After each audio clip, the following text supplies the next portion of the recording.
Playboy का मतलब तो आप सबको पता ही होगा। एक अच्छा खूबसूरत लड़का कचरे में पड़ा हुआ पोडरी कैसे बन गया। काले जादू की ये स्टोरी आप सबको बहुत मोटिवेट करेगी। एक रख लो लेकिन नेक रख लो।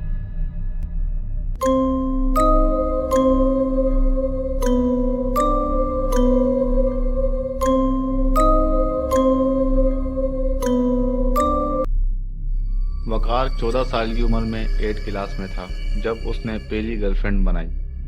जो लड़की वकार की पहली गर्लफ्रेंड बनी, उस लड़की ने वकार को इस बात का एहसास दिलाया कि वो बहुत खूबसूरत है, बहुत प्यारा है। अब वकार था अमीर बाप की बिगड़ी औलाद। जैसे जैसे वकार बड़ा हो रहा था, बाजी की आदत भी बढ़ती ही जा रही थी। वो लड़कियां ऐसे चेंज करता था जैसे कोई टी शर्ट चेंज कर रहा है, कभी लड़कियां तो कभी सेक्स वर्कर।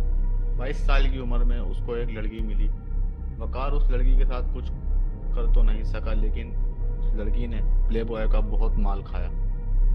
वकार को जब इस बात का एहसास हुआ कि ये लड़की मुझे खा रही है, मेरे साथ सीरियस नहीं है, वैसे वो भी किसी के साथ सीरियस नहीं होता था, तो वकार ने उस लड़की की इस हरकत पर बदला लेने की सोची और बदला लेने के लिए उस लड़की को किडनैप करवा दिया। किडनैप करवाने के बाद हैदराबाद में एक सेक्स वर्किंग शॉप पर बिठा दिया। बदले की आग में लड़की ने अपनी फ्रेंड के साथ प्लान बनाया और उस लड़की की फ्रेंड बदला लेने के लिए वकार की सेटिंग में खुद आई। फिर वो दोनों एक खतरनाक आमिल जादूगर से मिली और उससे कहा कि हमें एक लड़के पर खतरनाक जादू करवाना है। आमिल ने उस लड़के की तस्वीर और कपड़े मंगवाए और लड़कियों को 2 दिन का टाइम दिया। 2 दिन बाद जब वो लड़कियां आमिल से मिली तो आमिल ने उन्हें एक राख, एक मट्टी टाइप की कोई चीज दी और लड़कियों से कहा कि इसे किसी भी तरह किसी भी चीज में घोल के पिला दो या खिला दो।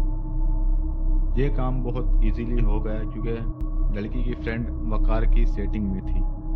फिर वकार के साथ वही हुआ जो आप सब अभी सोच रहे हैं।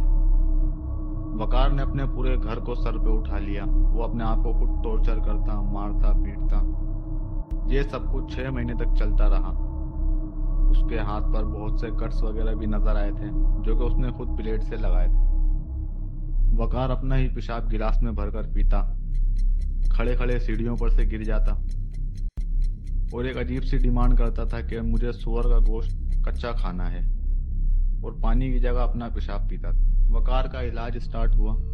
कुछ टाइम इलाज के दौरान बहुत खतरनाक गुजरने के बाद वकार ठीक तो हो गया, लेकिन कहते हैं ये चीज़ें दिमाग खराब कर देती हैं। वकार के साथ भी कुछ ऐसा ही हुआ।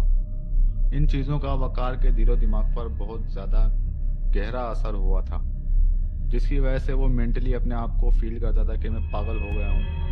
ठीक होने के बाद भी, मतलब उसका जादू वगैरह उतरने के बाद भी उसे फील होता था कि मैं मेंटली पागल हो रहा हूँ। और इन सब के लिए वकार ने नशे का सहारा लेना शुरू कर दिया। नशा, आइस, पाउडर वगैरह इस तरह का नशा लेने लग गया। तकरीबन 6 महीने तक वकार अपने घर के पैसों पर ही नशा करता रहा, लेकिन जब घर वालों की पहुंच से बाहर हो गया तो घर वालों ने भी वकार को अपने हाल पर ही छोड़ दिया और वकार की नशे की आदत बढ़ती ही जा रही थी। आदत बढ़ते बढ़ते इतनी बढ़ गई कि लड़की बाधी तो दूर, वकार को अपना घर भी छोड़ना पड़ा। अब उसकी जिंदगी में कुछ भी नहीं बचा था सिवाय नशे के, और इसी नशे की वजह से वो एक कचरा कुंडी में रहने लगा जो कि उसके घर के करीब ही थी। एक दिन उस लड़की का उसी कचरा कुंडी के पास से गुजर हुआ तो वकार भी उस वक्त वहीं पर बैठा हुआ था। लड़की ने वकार को वहां बैठे देखा और देख के बहुत खुश हुई कि मेरा बदला कामयाब हुआ, मैं अपने प्लान में सक्सेसफुल रही। तो आप सबसे रिक्वेस्ट है कि एक रख लो, नेक रख लो और इन हरकतों से गुरेज करें, इन हरकतों से